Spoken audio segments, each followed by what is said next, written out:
የተወደዳችሁ ወንድሞችና እህቶች እንዴት ቆያችሁ? ዛሬ ይዤላችሁ የመጣሁት አንድ መጽሐፍ ነው። ምናልባት ይህን መጽሐፍ ታውቁታላችሁ ብዬ አስባለሁ። አሁናዊ ኃይልን ማግኘት የሚል ወይም ደግሞ ዘ ፓወር ኦፍ ናው የሚል መጽሐፍ እና ሌሎች መጽሐፎችም አንድ ላይ በኮሌክሽን የተቀመጠ መጽሐፍ ነው። ይህ መጽሐፍ በአሁኑ ጊዜ ከዚህ ከኒው ኤጅ ሙቭመንት ወይም ደግሞ በእኛ በኢትዮጵያ የሚታወቁበት መልኩ ደግሞ ምንድነው ሞቲቬሽናል ስፒች ከሚያደርጉ ሰዎች ጋር በተያያዘ ነው እና ኢካርት ቶሌን በተደጋጋሚ ይጠቅሳሉ የተለያዩ ሰዎች። መጽሐፉን መግቢያውን እንኳን አይተን ምን እንደሚል ማሰብ እንችላለን እና መወሰን እንችላለን እና ትንሽ ላሳያችሁ ብዬ ነው። ኢካርት ቶሌ አሁናዊ ኃይልን ማግኘት ወይም ደግሞ ዘ ፓወር ኦፍ ናው ኮሌክሽን የሚለው እኔ ጋ ያለው መጽሐፍ ከዘ ፓወር ኦፍ ናው ኮሌክሽን ከመጀመሪያው መጽሐፍ ገና ከመቅድሙ ስንጀምረው ማለት ነው ምን እንደሚያዘ ከክርስትና እምነታችን ጋር አብሮ ይሄዳል አይሄድ የሚለው እንድታዩትና ከዛ በኋላ መቀበልም አለመቀበልም ማንበብም አለማንበብ ትችላላችሁ። እኔ በእርግጥ ከዚህ በፊት ይሄ ለሶስት ጊዜ አንብቤ ያለው አሁን ማነብላችሁ ለአራተኛ ጊዜ ነው። ይሄን መጽሐፍ ላሳያችሁ። የአሳታሚው መቅድም ከሚለውን ጀምር። ምናልባት አንዳንዶቻችሁ ገና ይሄንን ሲናገር መጽሐፉን ማንበብ የምታቆሙ ይመስለኛል እና መቅድሙ የተጻፈው በማርክ አለን ነው። እሱም ደራሲ ነው። ይህንን መጽሐፍ መቅድም ጽፏል። መቅድሙ ለምን ይላል? ለመጀመሪያ ጊዜ ይህ መጽሐፍ የታተመው በካናዳ ሀገር ነው። አሳታሚያም ኮኒ ኮሎፍ የምትባል ሴትዮ ምን ብላለች ይላል ለዚህ መጽሐፍ ብዙሃኑ አንባቢ በዚህ መጽሐፍ ምክንያት ስለተሳካላቸው ፈውስ፣ የህይወት ለውጥና የደስታ ኑሮ ደጋግመው ይነግሩኛል ብላለች ይላል። ከዛም እሱም ስለራሱ ምን ይላል? ከመጀመሪያው ገጽ አጻጻፍ እንደምናየው ኢካርት ቶሌ በእርግጥም የዘመናችን ጠቢብ መምህር ነው ይላል። ጠቢብ መምህር ነው የሚለውን ያዙልኝ። ምክንያቱም ጠቢብ መምህር ያለበት ምክንያት አለው። ዓለም ላይ ጠቢባን መምህራን ተነስተው ነበር ብሎ ስለሚያስብ ነው ኢካርት ቶሌ ራሱ። ከነዚያም ውስጥ አንዱ ቡድሃ ነው፣ አንዱ ኢየሱስ ክርስቶስ ነው፣ መሐመድ እያለ ይቀጥላል። ከነሱ ጋር እኩል አድርጎ ነው ኢካርት ቶሌ የሚያቀርበው። በደንብ ታዩታላችሁ መጽሐፉ ላይ። የቶሌ አስተምሮ ከየትኛውም ሃይማኖት ወይም ዶክትሪን ጋር የተያያዘ አይደለም ይልና ወደ ውስጥ ገቡ ግን ቡድሃን፣ ኢየሱስ ክርስቶስን ሁሉንም ሲጠቀም ደግሞ ታያላችሁ ሲጠቅስ። ግን ከየትኛውም ሃይማኖት ጋር የተያያዘ አይደለም የሚለው በዋናነት እንደውም መጽሐፉን ስታዩት ከቡድሃ ጋር ወይም ደግሞ ከቡድሂዝም ጋር በደንብ የተያያዘ ነው። ቡድሂዝም ላይ ቡድሃ ሳይነግረን ያስቀረው ነገር አለ ብሎ እንደውም መነሻውን ገና ምዕራፍ 1 ላይ የሚጀምረው። ግን እዚህ መጽሐፉ ላይ ምን ይላል? ከየትኛውም ሃይማኖት ጋር ወይም ዶክትሪን ጋር የተያያዘ አይደለም። የእርሱ ትምህርት ልብን የሚያቅፍና የትኛውንም ሃይማኖት የማይቃረን ነው። በቀላልና በግልጽ ቋንቋ ታላላቅ ጠቢባን ያስተማሩንን እውነታ ይገልጽልናል።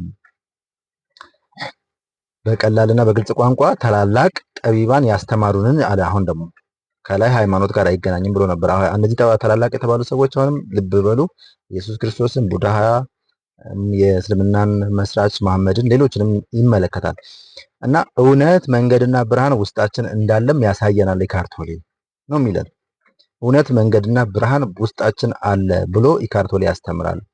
እኛ ደግሞ እውነት መንገድ ህይወት ኢየሱስ ክርስቶስ እንደሆነ ነው የምናስተምረው የምናውቀው የምናምነውም እና እንዴት ታዩታላችሁ ብዬ ማወቅ እንድታውቁ ስለፈለኩ ነው። እዚሁ መቅድም ላይ ምን ይላል? ላለፉት 10 ዓመታት የዓለማችን ተጠቃሽ መምህር የሆነው ኢካርት ቶሌ የኢየሱስና የቡድሃን አስተምሮ ሲያካፍል ኖሯል ይላል። አሁን ደግሞ ተመልሶ መጥቶ ከላይ እኮ ከየትኛውም ሃይማኖትና ዶክትሪን ጋር የተያያዘ አይደለም ብሎ ነበረ። እንግዲህ መጽሐፉ ያላችሁ ሰዎች ገጽ 11 ላይ ማየት ትችላላችሁ። ላለፉት 10 ዓመታት የዓለማችን ተጠቃሽ መምህር የሆነው ኢካርት ቶሌ የኢየሱስና የቡድሃን አስተምሮ ሲያካፍል ኖሯል። የሁለቱም ጥምር መልእክት ይልና የሁለቱም ጥምር መልእክት ቡድሃና ኢየሱስ ክርስቶስ በምን እንደተጣመሩ ራሱ እኔ ግራ ነው የገባኝ።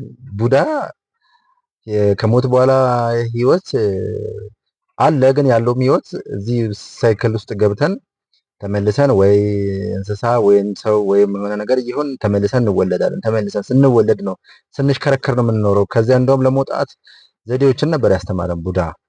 ኢየሱስ ክርስቶስ ደግሞ ሌላ የማይገናኙትን ነገሮች አገናኝቶ እዚህ ጋር ምን ይላል? የሁለቱም ጥምር መልእክት አብሮት የሚደረስበት ሂደት ሲሆን አሁንና እዚህ ሊሳካ ይችላል የሚል ነበር ይላል። እንግዲህ ማርክ አለን ከየት እንዳመጣው አላውቅም። እንግዲህ ኢካርት ቶሌ የሚያስተምረውን ነው እንግዲህ እሱም እየነገረን ያለው። ከመከራና ጭንቀት ነፃ የሆነ ህይወት መኖር ይቻላል። ያንን ለማድረግ የችግራችን ፈጣሪ ሌሎች ሳይሆኑ ራሳችን ወይም አእምሯችን መሆኑን መረዳት በቂ ነው ይላል። ስለ አእምሮ ነው ብዙ መጽሐፉ ብዙ የሚያወራው። አእምሯችሁን ባዶ አድርጉ ነው የሚለው። እንግዲህ አእምሯችሁን ባዶ ስታደርጉ በነገራችን ላይ ወደ ፈለጉበት መውሰድ ስለሚችሉ ያንን ስለሚያውቁ ነው።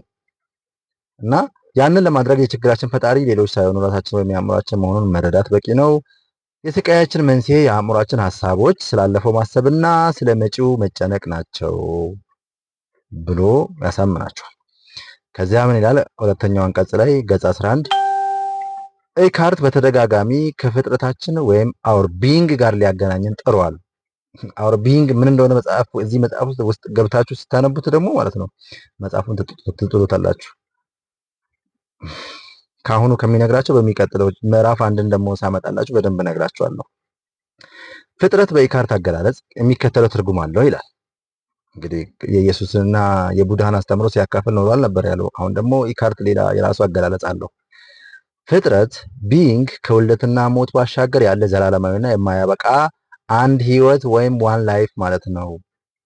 እዚህ ጋር የማያበቃ ማለት ምን ማለት እንደሆነ ተረዳችሁታል? ሪኢንካርኔሽንን ነው። ይሄ ተመልሰን እንወለዳለን በተለያየ መልክ የሚለውን ኢካርት የሚተረጉመው ማለት ነው። ይሄ መቅድም ላይ ያለው ነው እና የዚህ የመቅድሙ ደራሲ ማርክ አለን መጨረሻ ላይ ምን ይላል?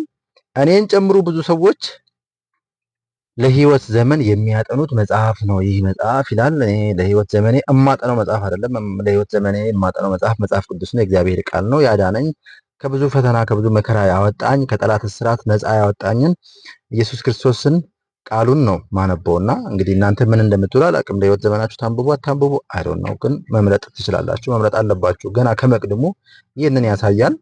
ሁለተኛው መቅድም አለ በራስል ዲካሪዮስ የተጻፈ ወይም ዲካሪዮ እሱም ደራሲ ነው።